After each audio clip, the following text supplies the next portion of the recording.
Hello ladies and gentlemen, welcome back to part number 9. This is part 9, I can't believe it, it's unbelievable. But yes, part 9 of our Fighting Fantasy review series, and we've gone through all the core books, we've done a sorcery epic, and now we're on to the Fighting Fantasy role-playing game, the RPG section of this. So yeah, let's crack on with this list. Let's crack on.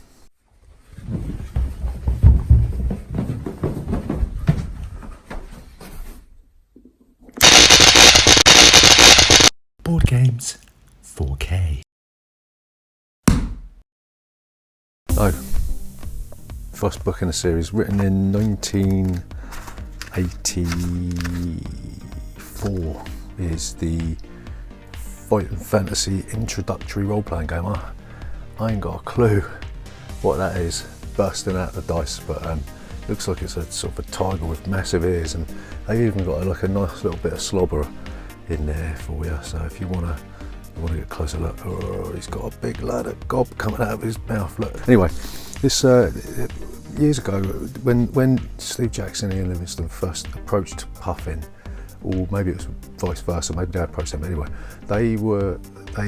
Puffin asked them if they would write a book that was like an introduction to Dungeons and Dragons, and they said, well, wouldn't it be better to actually have a book that allowed you to play like a D&D game? So they done Walk of Far Top Mountain. It was a massive success, but Steve Jackson went away and he wrote this, and it's basically just the Fighting Fantasy rules, the core rules in the beginning of the book, turned into a role-playing game. You've got 2 adventures, one called The Well, I think it is, yeah, the Wishing Well, and it's a really, really simple adventure. You just go into a very small dungeon and have a few encounters, and then you've got the Shagrad's Hives of Peril, which is a bit longer.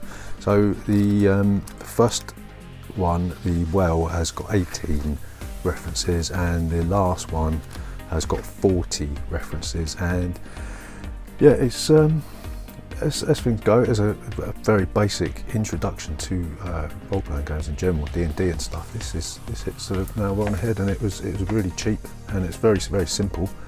And yeah, well, I've played the adventures in this a couple of times when I was a kid, and even though we started on D&D and AD&D and whatever, we messed around with this a couple of times. It was so easy to do, and yeah, it's fun and it's simple, and if anything, I suppose it leaves you wanting a little bit more, you know, and they tried to provide that later on.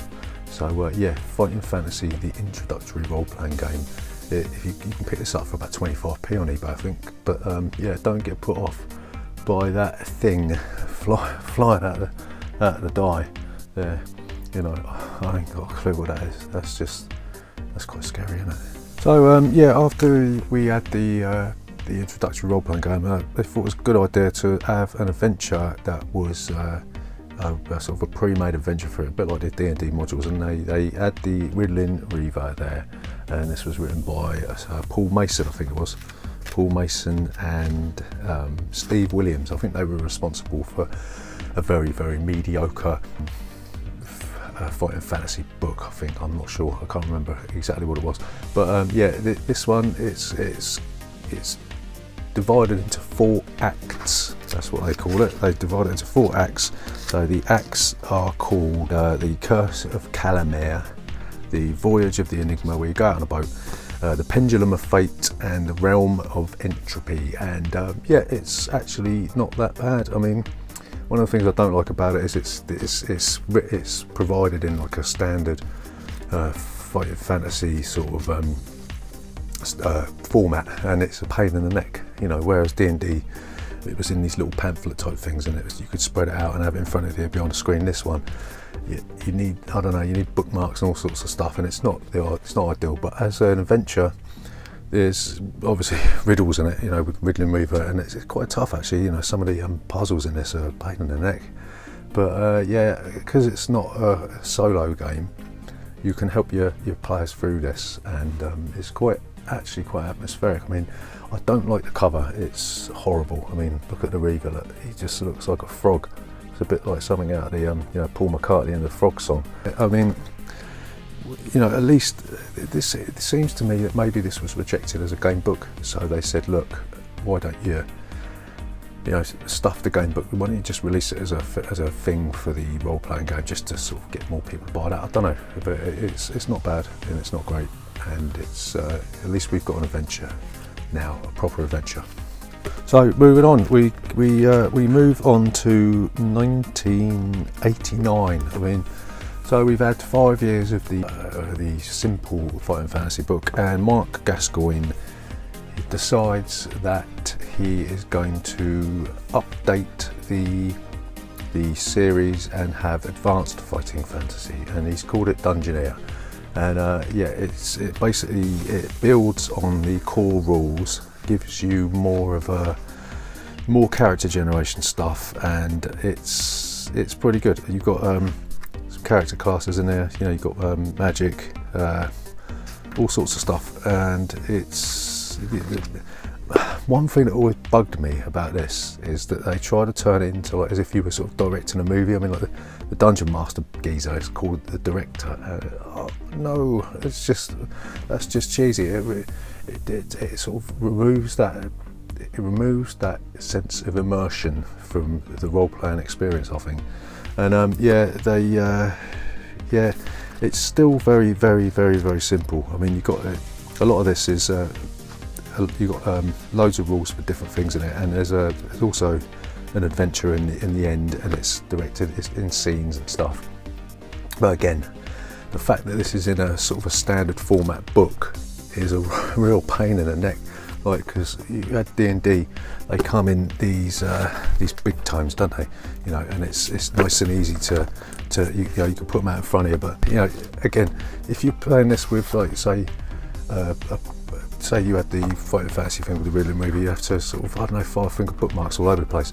But if you like this, if you like the original, and you're going to buy this, aren't you? Because it just opens things up. You've got rules for spells, you've got special abilities, you've got experience points, training. It even gives you a bit on sort of different situations, like drowning and stuff, and then also gives you ideas for creating your own adventures. And it's pretty good, but again, it's not, if you're going to be playing this, you might as well just play D&D, really, at the end of the day. I never really liked this. I mean, we had a couple of games of it, but there's better RPGs out there, but it's there, and it's good. Advanced fighting fantasy, Dungeoneer. After that, we're in 1990, and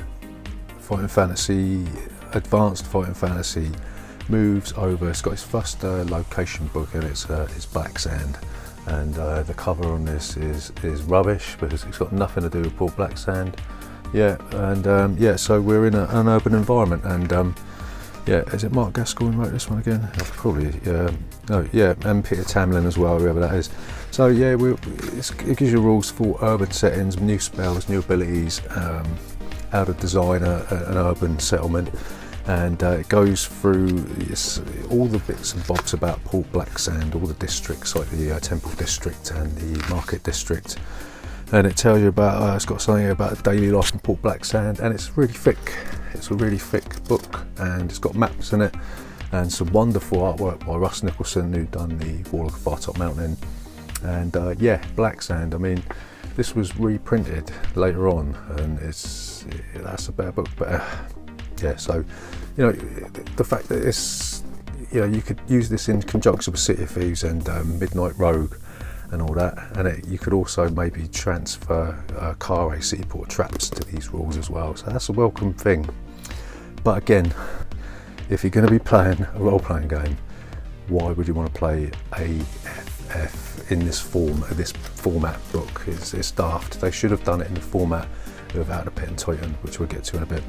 But that's Black Sand, the first setting book for advanced fighting fantasy. So after that, we move to 1994. So there's been like a 4-year absence of anything to do with AFF, and you probably by this time, if you're a regular in playing this, you probably want to sort of expand outside the city, don't you? So they come up with Alancia.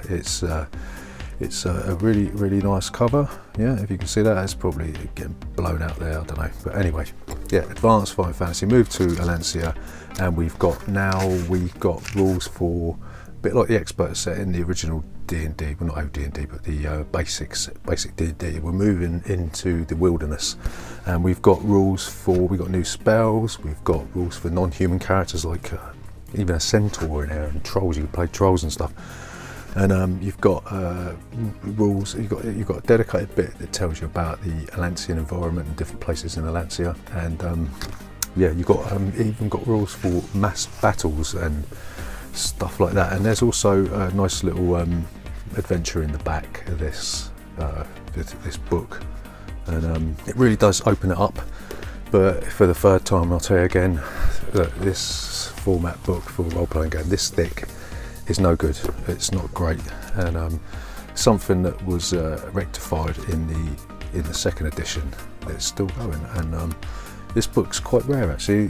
This one, I had to get it. I didn't buy it the first time, man. I had to buy this. I bought this imported from Holland about 10 years ago, and it was really cheap actually at the time. But now the price of this one's gone through the roof. I don't know why this is so expensive. It's probably because it was only printed once. But yeah, I mean, together, all three of these books put together, they form a nice little coherent game system that's got its flaws, that needed to be updated, and they were updated. So let's have a look at that. But before we do, we should really mention the Monster Manual of Fighting Fantasy Out of the Pit. This was first released, I think it was first released in 1986, I think. 1985, blimey, 1985, Out of Pit. This is the Fighting Fantasy answer to the Monster Manual, which was a very, very popular book for AD&D. And it's basically just it's a bestiary of all the monsters, not all the monsters, but most of the monsters that were in the appeared in the solo books up until 1985, so that's like 3 years worth of monsters. And they had some nice pictures of the artwork that was in the standard books in the middle. And you know, look at that. Who's that? I know that, but I'm not going to say who it is, but it looks like somebody I know. Whilst this is really good, I mean, I had so much fun going through this and having a look at all the different monsters and that. And there's a lot of stuff in here that was just sort of like bear, warthog, horse, and yeah, it was all right. But I think once you sort of got through, you pulled out all the decent ones. I mean, you got a giant rat, and you know, marsh hopper, and well, I suppose that's the thing, and merman, lots of bog standard things like a mammoth, and just animals really in this. And yeah, whilst it was good, it's still in print, and it's got a second version of this called Beyond the Pit, which was, well, anyway. But yeah, Out of Pit, there you go. That's used. You could use this as a monster manual for the Fighting Fantasy role-playing game. So there you go. So going back again, we talk about settings, you know, like Black Sand and Atlantia. So 1986, Mark Gascoigne produces something that I was waiting for Christmas. I got it for Christmas in 1986. It's Titan the Fighting Fantasy World. It's an encyclopedia of fighting fantasy, and this was stunning at the time. I remember getting this thinking, my goodness me, it's so detailed, it's rich, it's varied, there's so much stuff in it. I mean, one of the things I don't like about this is the way they named days and months and things like that. It's really tacky. Like, you got Storm's Day, Fire Day, or whatever. It's just, that's rubbish. And you know, but they give you the maps of the areas, like of Kull or Kull or whatever. Yeah, you know, and the old world. And you know, when you use this in conjunction with a role-playing game, it really does open things up. It gives you a load of stuff to think about, and you know, if you've got that imagination as a kid, this book was absolutely fantastic. I mean, look at the artwork. It's a double-sided thing. Is it Chris Archelios? Yeah, or whatever his name is. But yeah, Titan the Fighting Fantasy World. It's still in print, and you know, this is a phenomenal book. It tells you loads of stuff about it, and it really does enrich the series of books. So yeah, there's there's a little run through of the first basic edition of Fighting Fantasy and the advanced first edition of Fighting Fantasy. So we're going to come back and we're going to look at the second edition of Final Fantasy rules, and all the books released up to this point, up to 2019, including Demons of Doom, the new one.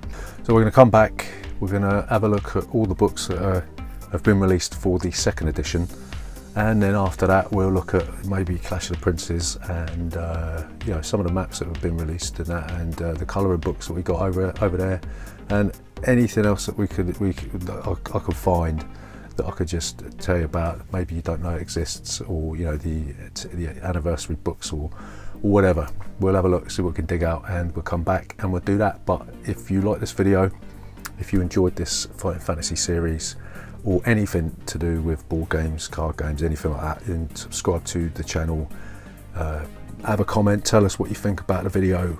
We don't care whether you like it or hate it, tell us so we can improve, or maybe we could just emigrate to Scotland or something, or Iceland or somewhere. So like, subscribe, comment, and we'll see you next time.